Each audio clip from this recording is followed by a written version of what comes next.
walk us through the lighting and wiring setup up here. Yeah, so under the cover on the front here, this is for the roof rails or whatever else we're mounting up here. Light bars maybe? Definitely light bars. So there is a wire on this passenger side. Under this wrap, there's 3 wires, red, black, and green.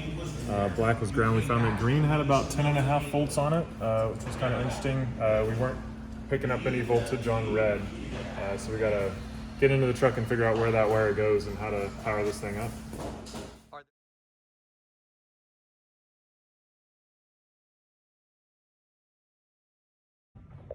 Runs at 46.8 volts with the switch turned on the dash.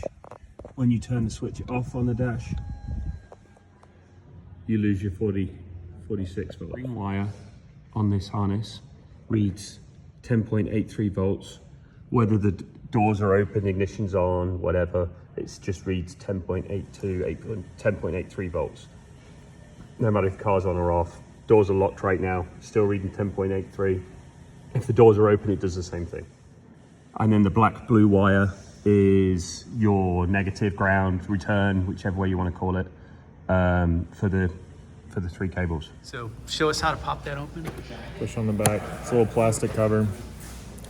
These front 4 points have nuts on them. And then the rear, back by the bed, just got exposed studs.